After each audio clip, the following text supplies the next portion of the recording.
Hellings people, what's happening today? Let's see what's happening.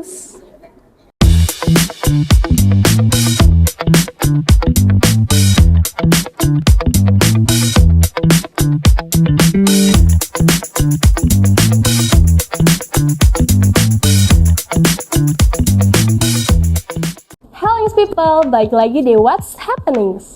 Belakangan ini sosial media rame banget sama video bencana alam kayak gedung runtuh, badai besar, orang terbang terhisap tornado, petir menyambar rumah sampai hancur.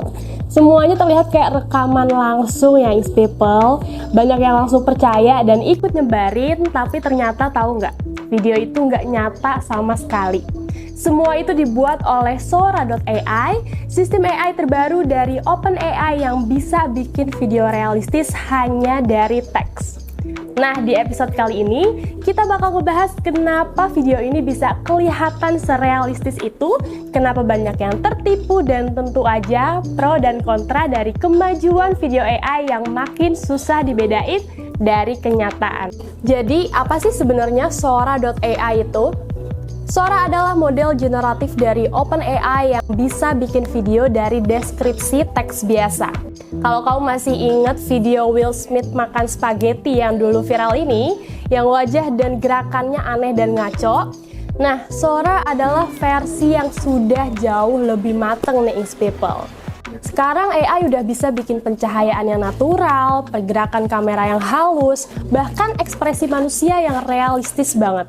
Banyak orang bilang sekarang ini AI benar-benar berhasil menipu semua mata manusia. Seperti yang sekarang sedang banyak bermunculan nih people, video bencana alam buatan Sora yang viral di TikTok. Videonya menampilkan kota yang hancur diterjang tsunami, banjir di depan toko sampai bikin pecah pintu toko, bahkan sampai ada biawak atau ular besar gitu loh people.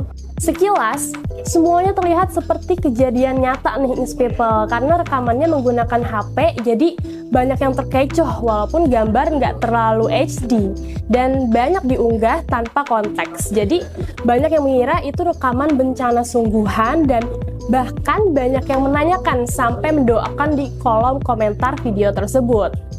Dan dalam waktu beberapa hari, video itu sudah ditonton jutaan kali, disebarkan ke grup WhatsApp juga nih people.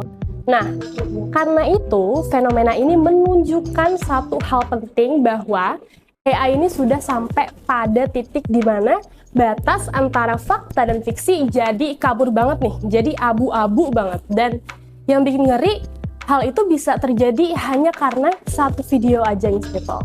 Sekarang mari kita bahas dari dua sisi positif dan sisi negatif. Di sisi positif, video AI seperti Sora ini membuka peluang besar. Kreator bisa berimajinasi tanpa batas, bikin dunia baru tanpa perlu alat mahal atau tim produksi besar, sutradara independen, pengiklan, bahkan guru bisa bikin visual berkualitas tinggi untuk menjelaskan ide-ide mereka. Produksi jadi lebih cepat, murah, dan inklusif. Bahkan banyak orang juga menyebutkan ini adalah sebagai bentuk demokratisasi kreativitas. Semua orang bisa jadi storyteller. Tapi di sisi lain ada risiko yang nggak bisa diabaikan nih people. Pertama, deepfake dan misinformasi. Kalau video bencana aja bisa bikin orang panik, bayangin kalau yang dimanipulasi adalah video tokoh publik, pejabat, atau situasi politik. Kedua, muncul krisis kepercayaan visual, di mana kita jadi nggak yakin mana yang nyata dan mana yang palsu. Ketiga, dampaknya ke industri kreatif. Animator, kameramen, bahkan aktor bisa tergantikan sebagian oleh algoritma.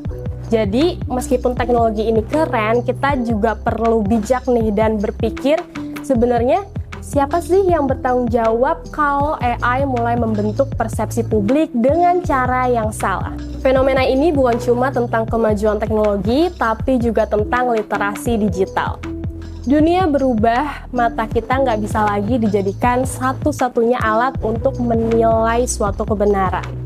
Jadi sekarang setiap orang perlu nih punya kemampuan baru, yaitu kemampuan untuk memverifikasi.